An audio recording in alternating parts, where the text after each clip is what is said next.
Hola amigos, sean bienvenidos a mi canal El Baúl del Saber. En esta oportunidad vamos a hacer una serie de videos para contarles un poco acerca de la historia de Colombia.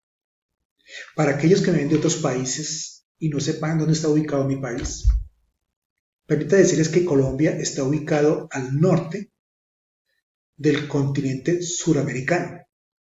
Está Venezuela y está Colombia. Tenemos el privilegio de que dos océanos vayan en nuestras costas, el Océano Atlántico al norte y el Océano Pacífico al occidente.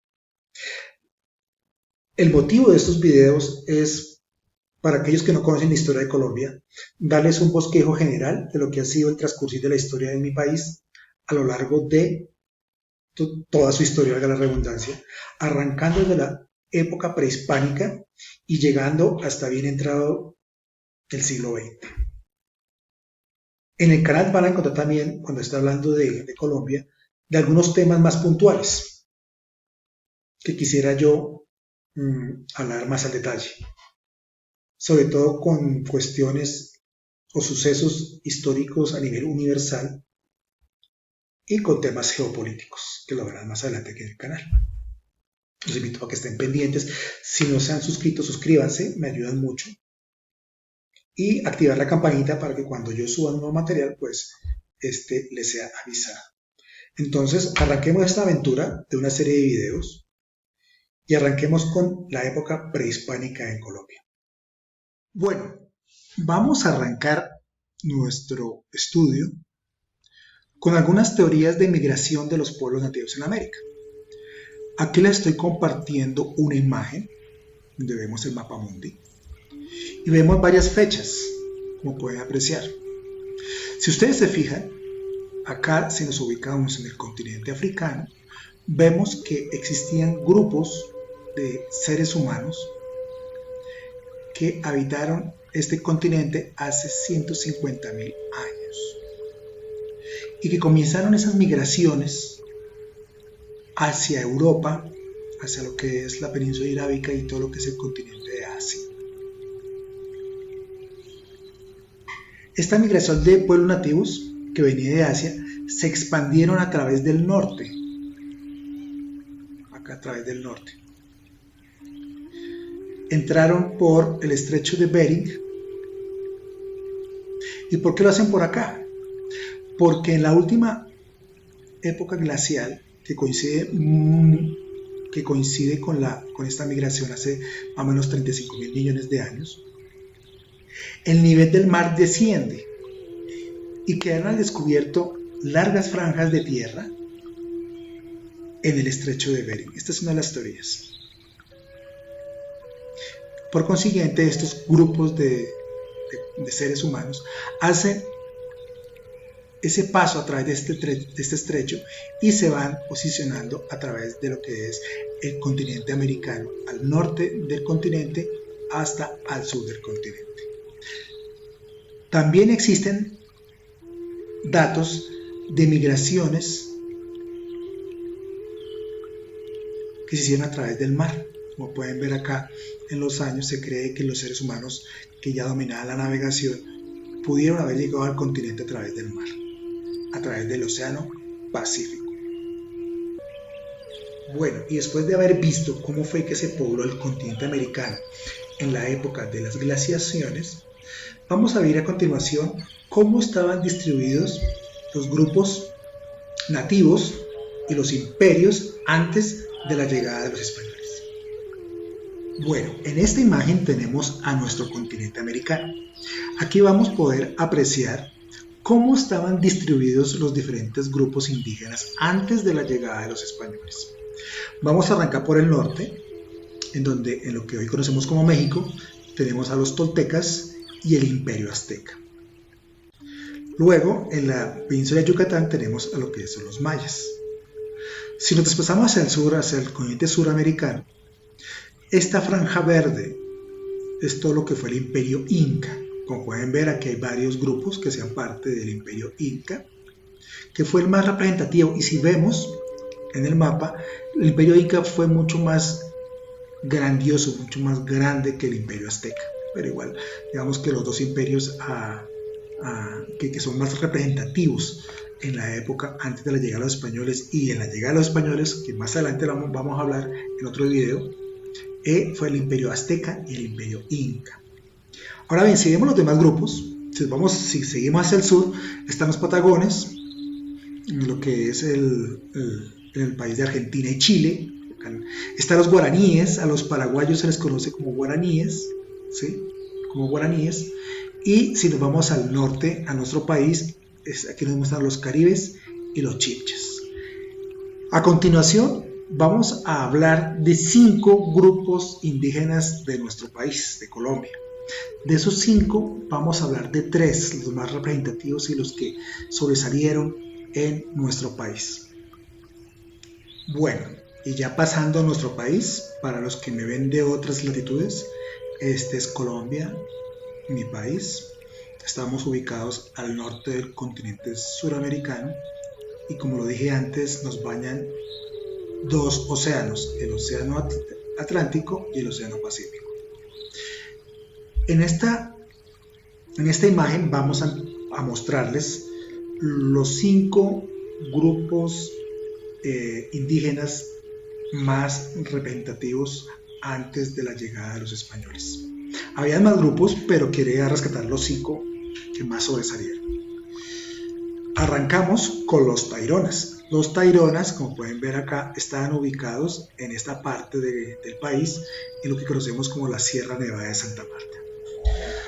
Los taironas fueron olvidados después de la llegada de los españoles, porque ellos se aislaron, hasta los años 70, cuando se descubrió la ciudad perdida de los taironas.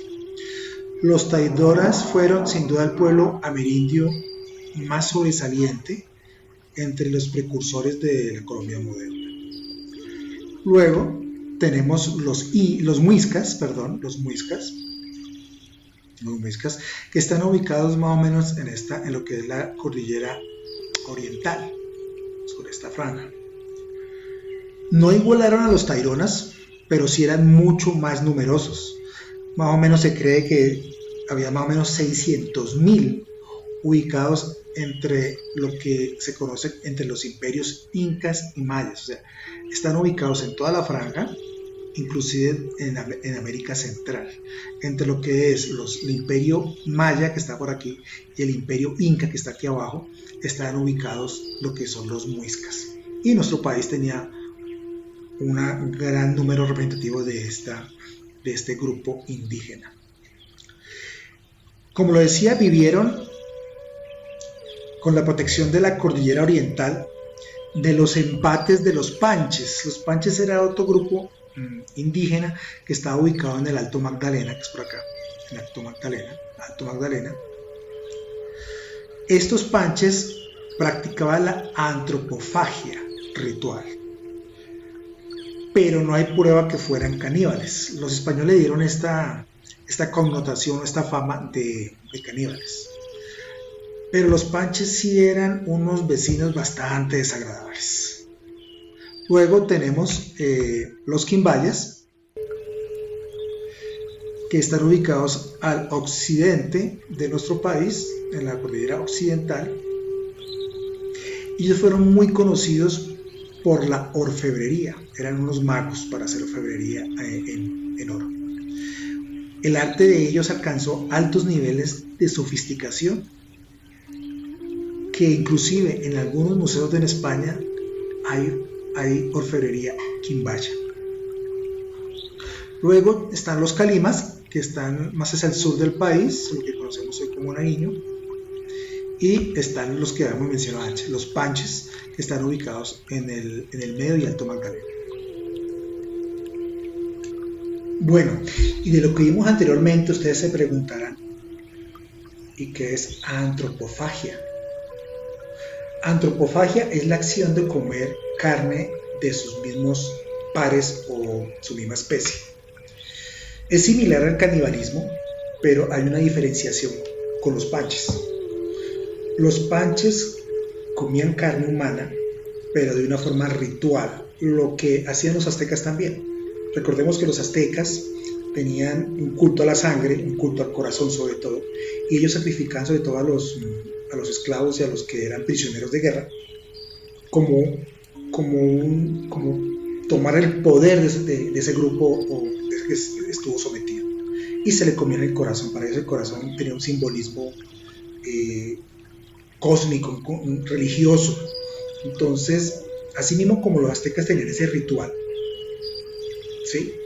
Así los panches también tenían ese ritual de comer carne humana. Que los españoles no conocían el contexto de por qué lo hacían y decían, estos son los caníbales, comen gente.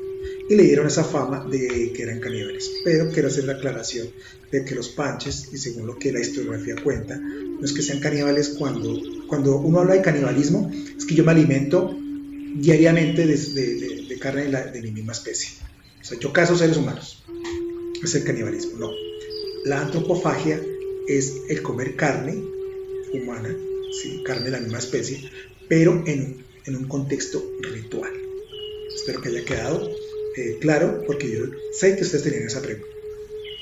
Sigamos entonces.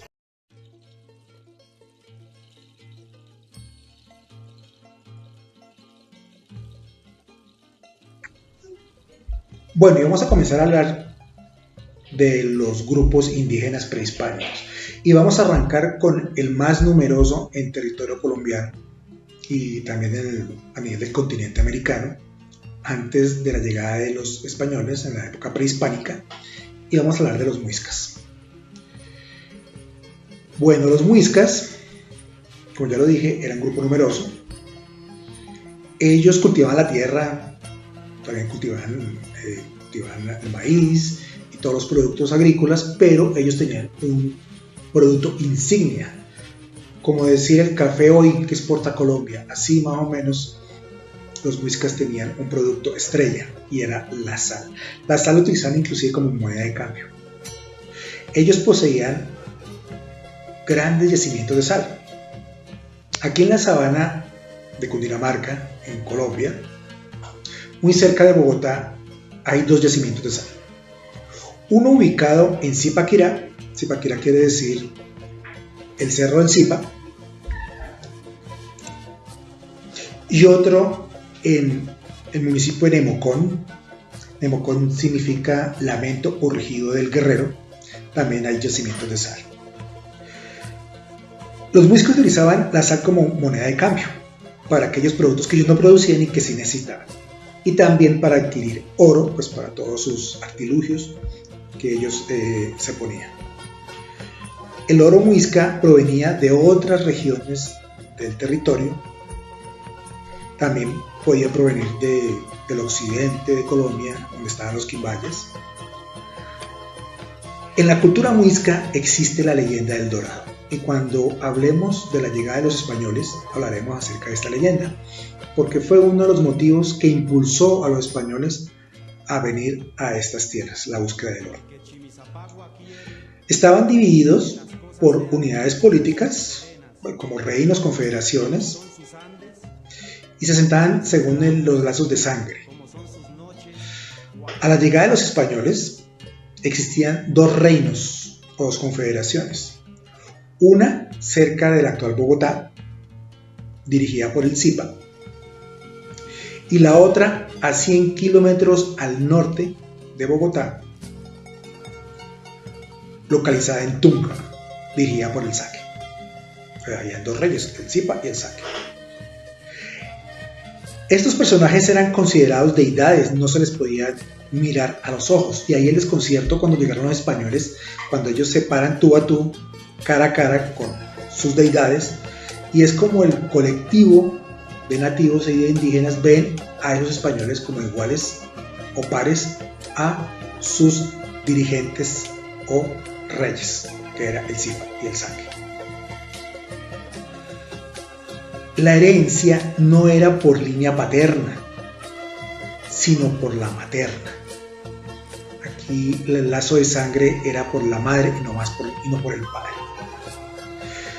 Si los españoles no hubieran llegado, los muiscas con el tiempo hubieran absorbido a otros grupos y se hubiera conformado un gran reino unido muisca, posiblemente muy comparable a un imperio inca o un imperio azteca. Vamos a hablar de el Zipa a la llegada de los españoles, que era el Zipa Tisquesusa. Había sido cacique de Chía. Chía es una localidad cerca de Bogotá. Chía significa luna, la esposa del dios Sol, que es Sue. Acá hay un culto a los astros, a la luna y el sol. Y dirigió los enfrentamientos del Zipa con los Panches, enemigos de los muiscas. Recordemos que los muiscas los protegía la cordillera oriental porque eran unos vecinos bastante molestos. Al comienzo del gobierno estuvo a cargo de toda esta región y también dirigió una guerra contra el Saque. Recordemos que el Saque está en Tunja. El Saque se llamaba Quemuenchatocha. A la llegada de los españoles estaban esos dos enfrascados en una pelea por territorios, me imagino, por poder. Este último ejercía su mando sobre los muiscas asentados en la parte norte del altiplano cundiboyacense y logró que se pactara una tregua que estaba por finalizar cuando llegaron los españoles al altiplano cundiboyacense.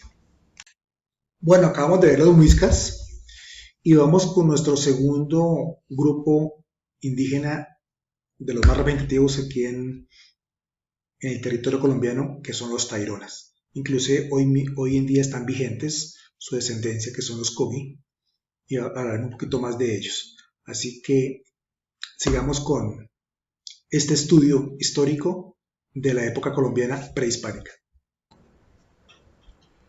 Este grupo indígena, los Taironas, fueron una etnia de indígenas americanos que habitó el norte de la actual República de Colombia entre el 200 y el 1600 después de Cristo, aproximadamente. Actualmente hay una comunidad que se llama la comunidad Kogi, quienes son los descendientes directos de la comunidad Tairona, quienes viven en las laderas de la Sierra Nevada de Santa Marta. Su hábitat fue una región selvática ubicada a orillas del mar Caribe, o sea, todo ese viento Caribe le daba a ellos una cosa preciosa, y atravesada por un sistema montañoso litoral. El clima era muy bueno, muy conveniente para ellos, de la Sierra Nevada. Los taironas hablaban la lengua chibcha. Cuando hablamos de chibcha no quiere decir que sea un grupo indígena. Chibcha se le da a aquellos que hablaban el chibchense, que era una lengua que se hablaba desde el sur de Costa Rica, cogía casi todo el litoral Caribe, hasta el norte de Venezuela. También los muiscas hablaban chibcha, lo que hablamos anteriormente. Además de los caciques, la clase dirigente estaba integrada por guerreros, manicatos también era otro tipo de guerrero que era valiente, y naomas.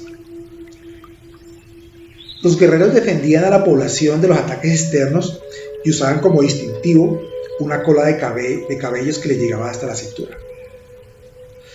Los naomas hacían las predicciones, era como el chamán, como el brujo de grupo. Hacían predicciones con el vuelo de los pájaros, realizaban rituales para honrar a los dioses, también practicaban curaciones utilizando diferentes raíces y hojas de distintas especies de plantas. Y el otro grupo que integraba a la comunidad tairona eran los comerciantes, artesanos, campesinos que labraban la tierra. A la llegada de los españoles, en la Sierra Nevada de Santa Marta, como ya lo dije, en una zona muy boscosa, ellos quedaron aislados de lo que pasó a la llegada de ellos. Por eso hoy en día, y afortunadamente una de las cosas que apreciamos del país, esta comunidad mantiene casi intactas sus creencias nativas, su lengua, su cultura, su forma de vestir, su arquitectura, se ha preservado muy bien. Los invito a que conozcan más acerca de la comunidad Kogi, que son los directamente descendientes de la cultura tairona. Bueno, ya hemos hablado de los muiscas y hemos hablado de los taironas. Ahora vamos a hablar de nuestro último grupo para este video, que son los quimbayas, que sin lugar a dudas es el grupo más representativo de la orfebrería de nuestro territorio. Mucho del oro que se llevaron los españoles en este momento reposa en museos en Europa, en España. Y muchas de esas piezas de orfebrería son de la cultura quimbaya. Así que vamos a hablar acerca de este grupo. La cultura quimbaya fue una civilización originaria precolombina que tuvo su presencia a lo largo del río Cauca. Ellos habitaron una región silvestre y montañosa, comenzando más o menos del año 500 a.C. hasta el 1600 después de Cristo. Como podemos ver, es una de las civilizaciones o de los grupos étnicos colombianos más antiguos de la región. Ellos eran memorables y pasaron a la historia por su competencia en la manufactura de estatuillas y otros artículos artesanales de oro. El arte quimbaya subsiste por encima de todo sus estatuillas de oro elaboradas con una aptitud y con una exactitud de detalles, enseñando una sorprendente capacidad para la orfebrería, como ya lo hemos dicho. Ahora bien, una cosa que no sabían los españoles es que gran parte de los artículos de oro que encontraron en las Américas no eran 100% oro. Hay un producto que se llama tumbaga. Tumbaga es una aleación que es preparada con cobre y oro. No disminuye el brillo del producto final, sí le da una mejor maleabilidad al momento de hacer todas esas estatuillas y todos esos artículos de oro. Y tampoco perdía su esplendor y su brillantez, pero no era 100% oro. Muchos españoles, cuando se dieron cuenta de esto, era una gran decepción, porque eran aleaciones, se combinaban cobre y oro. La base de su economía, aparte del comercio del oro y de que eran muy buenos en este arte, su economía era eminentemente agropecuaria, con notable labranza en la mandioca o yuca. Eran muy buenos sembrando yuca. También sembraban guayabas, sembraban maíz, aguacate, que son productos abundantes en el eje cafetero colombiano.